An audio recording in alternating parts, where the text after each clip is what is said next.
ben etoki yoga subora ngama. Là mais parti donc là mais pété là mais tioré. Ewo nye na nu ma le modo yi na nto. Ah. Ya ta dia on refait. Akula fomo. Afu nya we zon lo. Agbeti. Nke gajo. O we so do na bete ko ma nko mo. Nke wo. Eh. Ya ki jojo ma. Ba sore. Fia ma le fia.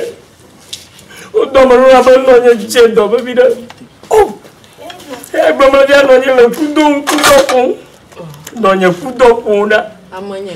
Oh, ba fia ma la gare ka la shi. Gare ka la shi. Na ganya ko we. Ah oui, elle veut dire do la veut dire no ya chi do mo ka fa na mi o. A continue toi ya pa me na va bien. Mais il m'a fait peur, mais je m'avais peur. Amanya, na ganya ko we ma la shi ne. Ah? Ya ma la shi ne, ba ma la shi ne cho. De que la shi na jina ma, no ma we ho ga ma ko ma ko. Ya ma pera ma nji bua, ma to cho duere ke le mo, ta ma ga o mo ka ke na la shi aka shi ni. Ni pere unye la. Mais so ba ni. Pere unye. Anya. Fini ma to gele. E ga Bobby a chami la, so me ga fle tomato su. Oh, donye. Amanya. Ajino ka ba pere. Na ye fini, ko ga ni, na ye fini. Nye ko me ga pété alo. E gare ke me la si yo. Ma ko ga me no. Ko ga no sia. E we are ni me. Ko le ka ko. Adaga no we a. Ayo. Am vina ma to ya ma to. Sia. Ayo. Akana de ya ga te pe bi no. Ah? E kare dia. Pe no ba. Nye ga pété alo na ko fe na mo. Ko ga me no. Amanya. Ah. Ga de ni tomato sa bla. Nye va do agbana. Àwọn nu bla mi esia. Ajino la. O mbla ni sia. Mi do gbene lo. Oh, asaga. Ga ka ma na ko ga we. Oh, na pe ka kwa mo ho ga mo ko le sia. Atono. Baba. Oh, baba no. Ma. Inflammation na pe koji. Original fine. Yo. Ni gba do ga mi ata yi. Yo. Nye ga susu e malo. Na mo bo nya mo pera mo nti ga ka wa to cho dua ta wa ga do mo. Do he me atuta. Aka de tuna. Wa gumala o promone. O promone. Sia. Wa gumu ji una je mona. Sai ko. Wa ko. Sia. Ako na ko mo guma malare. Yo na tinampo. Okay. Godo mo ka dule.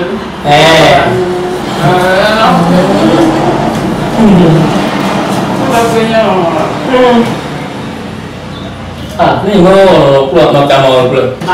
Mental. Ada show benar kan? Oh, kita tanya mana dia? Sudah kue, Amazon. Apa namanya tu? Apa dia? Jualan buah. Apa bos? Kamu saya ada cari. Ani mai no akero na. Apa dia? Pena mere dia.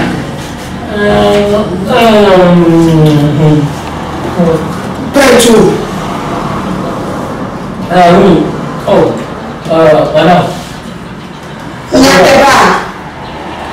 E ga ya ke ne ba o be yi no tito. Le kopo ba ye. Aku mau pulang kau apa? Nyamari. Kau gimana nyamari? Belum pergi. Ini kasus sih. Kalau kau mana kalau kau kuyo, tapi ini cerita. Aku mau pulang apa? Kau jadi, kamu mau jawab kau pulang apa? Aku mau dari mana? Ini cerita. Aku kuda di mana kau ya? Ya. Bukan. Oh, ela fica da tua filha problema.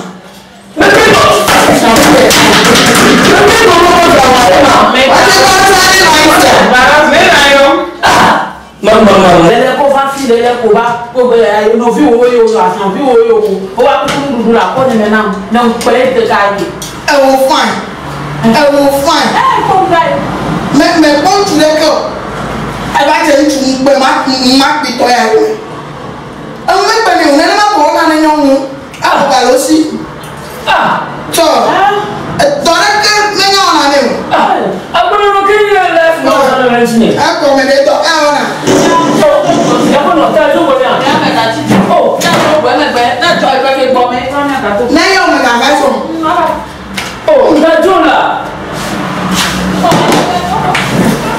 mo na e so na ga Chuta dia nan ka ba nye veli ero ba yo don asia. Okay.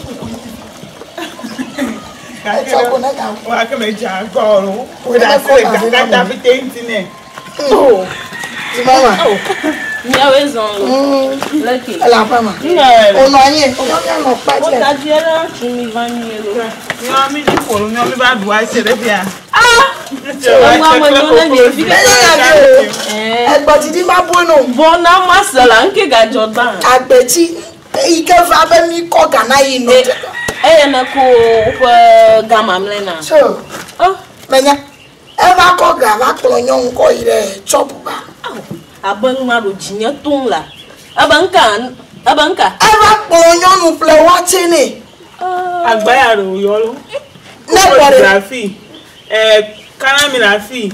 Kokoro la fi. La fika. le gbo ngo badala ni abo ma ngo Ga ba ma la fi. ime kukuru wa che gba le nyon wa pa ko me Awenye. Mi ri lo. Midi. Mo me di fo me. agbaya re kala agbaro yo Ake mi ja. Ti be kana le ya. Mi ko le be mi na more. o la ga mi ya ko Kage mi mi ba wele so. Mi we. oh e be na ma ko ga nye ve na more baraji Bo mi ato ya ti ata gbo wa la ya. o mo na ri mpe du to mo nka nyem mo apono da heza ya sia mu ti o mo na ri mpe du to mo nka nyem mo mpe du to mo nka nyem mo o lo fi ma ko ba ali du ta nyem de forte sirista ora o gaji blanc me peta ne ba de nya te be la si o ye ga ba ko to nye vima e la si o Oh. ye ga ba ko to nye via apompona o ma plem gbere ko gba plem le ma o le ke Afo. Enye tadi ekpoma.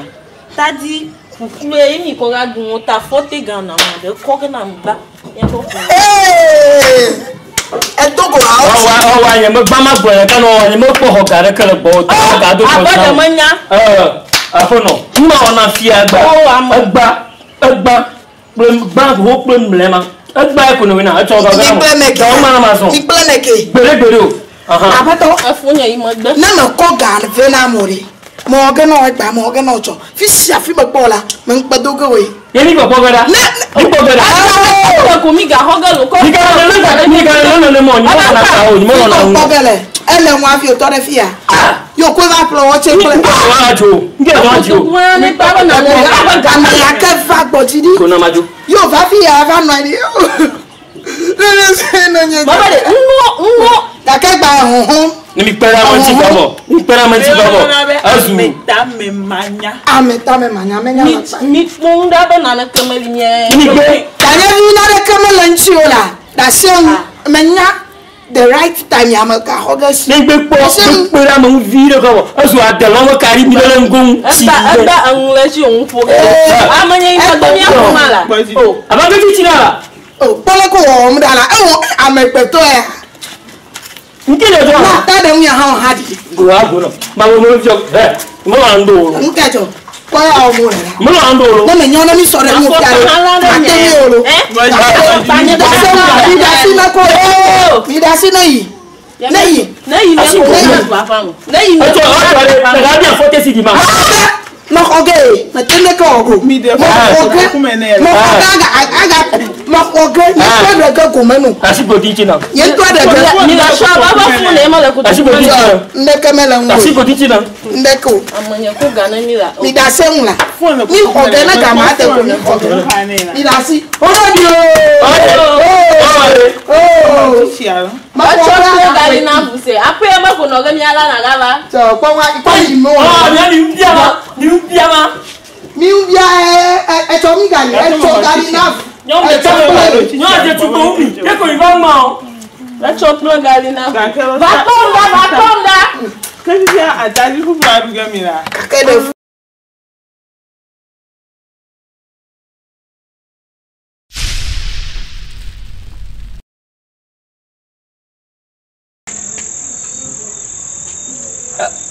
Agua baca agua. Ya. Baca apa mah? Boleh. Oh. Ruzon. Apa baca? Cikide ni dah. Kau yang dah mana ni? Mana? Oh, dia mafa. Pia ke? Ya. Oh, madu be. Duk befa. Lagi, como to? Oh, la femme. Novio. Oto. Odonya. Ofon. Novio. Odo. Odo ni. Ayo nama. Oh, nyok bebo. Oh, acha benar. Ah, vie. Keke bonya jakoi. Nyabo kwa kuli. Mafo ya kona nyo ku. Nyate putu na amechire kanye na untonya ni molong hamolong. Ya nene mai. Unde ka ku unde ku nye pacha. Wa de no. Ozo mo chenye. Nyami no de ka ku movai lang movai. Me un yolo. Kunjima le kwenye ba. Ifia ne me ponyon vi de siade. Me buyu kwa. Amiete bo bom nyane wo. Anya ka tutu te senyo o mo vuna de nwu. O mo pona bo mo vuna da mo bona de amamanye yo yon kwa ho. Afia bo o mo tona de nwu kwa. Hola. Ta manyaba miwami tu mo baita. Mo bang bai. Ne gloa. Video wa no mi ashi mi akono wa yome. Yeko maba de kuno ma na de kakere ya na hakana. Ne gbe po dem gbe brede kwa. Ayo. Olere nwu. Na ko mi jo. Enya manya vire ko. Manya vire ma. So, vire ko. Ya mo madure di no emo. Alo? So, ka ma gbe no ko to kule gro sai. Ni mo ma ho klo de mo ga si mi nku na ba ko. Toto li mi haja po. Na nyore. Adoja. Adoja. Ma wo nwu kata dari chondi na ba ho. Doja. Wa mo chenye, mo ti blobe ko doja. Mo blobe ko ma. Agbore. So, nvi ka ke nya bu be atu ya mo bu ko. Ya mo bu na no gege. Mo gbogbo re ko lo. Nvire ko yi. Nvire ko no. Oh ya. Yawa. Oh ya hade. Hade. Ayi bili wo. Abeko. Asambia. Hey. Chondi kaka puga wa na va. Ese le nwa yin ba na fuan mo mpubu gara mareko. Mo bu ha dogo. Mo dogo. Ga sokogo. Na zo afo. Na va. Le dogo dia nga dogo di vide to. Le va quoi. Mo nyam ko no. Maga dogo di. Maga fun na mareko. Maga dogo di vio. Maga dovo. Maga ko mo han. Maga ko gaso. Ata zo afo ya. Na bona mare pundura boku jeklu na tata. Ma jeklu kuna na tata ga ko. Na magbe kendo agba fu. Oh, jeklu na jeklu sereka. Na tata kuna to. Amuwa no nyi pome. Maga ti yo. Mataka kama teta to kaka ma ba fia. Na popo mare ko mga yo yen ko moji han. Oh, Ayo nko ha. ko ngablo. Ungaglo. Da se moji ko ngaglo. Fia. Masi. A chonti ga ho. Ma foga. Apobo na ngule fe fi na wari. Bo vi se mo danele. Ta mama. Ni akoro ma ngble bo ya. Acho. Masanya. Ya. Madam. Da ba ka ba. Crema. Kasera mo nge.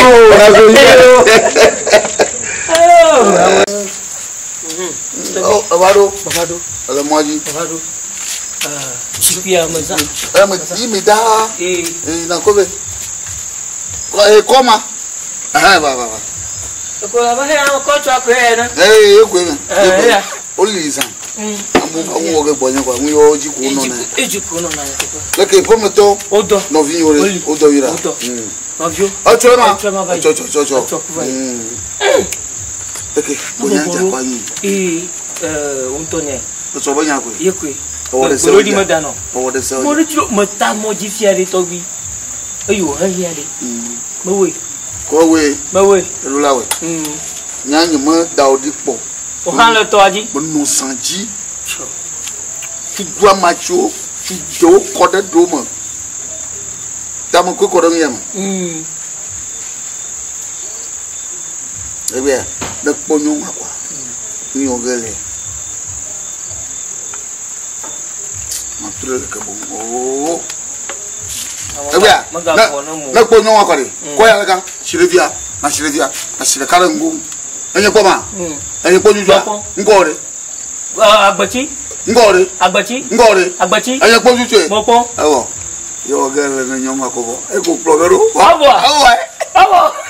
Hama bie ngore. Ai mo bia ngore ma yede ma. E mo bo ngore ma yede ma. Me mo bie ko ayo ga. Mo dio so ba nye ko mare mo ba ya. Aboy.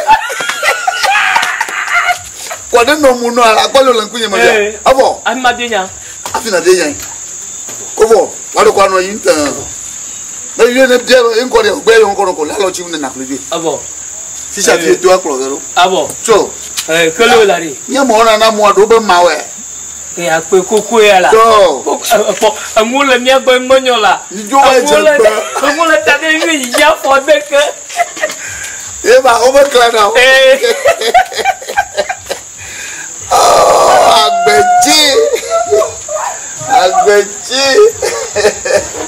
agbeji. Kabi. Hey. Kada umpang kesal aku ini.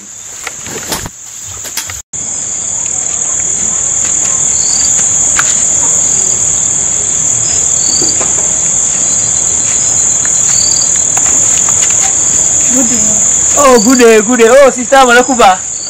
Wow, a point. Malaku, Nkore. Malaku ni Esther. Nkore? Esther. Hola, yonko mas Nkore. Fomo bani nkwanye Esther. Esther, anya kejwa. Bamejo aponye bamejo sia. Afo gwajiri. Hola, wo jo jina wa bamejo aponye. Oh, gwajiri la. Nde fura no ha. Oh, chone no makoya. Mata ona na mo. Na mi ni kumya no fura na mo ha no yi. Tichi ma nku aba.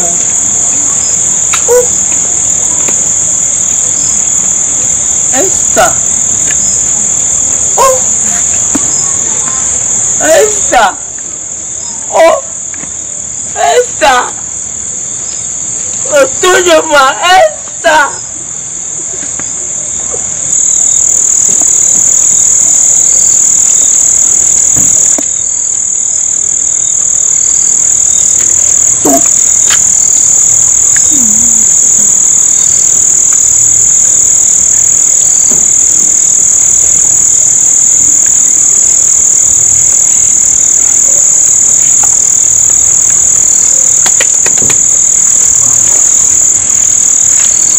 Yo, sweet baby.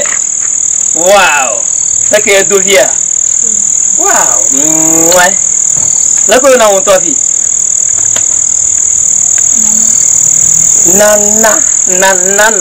Nana popo. Eya ke jona na. Ba. Umu to jina to fa bla bi baba. Ba fon ya nanda sia. Ba mi jo ifie na kodala. Wa va gwa trona ba. Wa fun ni me nya o mi fita. Akwade nya mo no nya gbona mo gbon fa mi jo. Oh, Nana. Oh, Nana. Oh, look at Nana. Nana.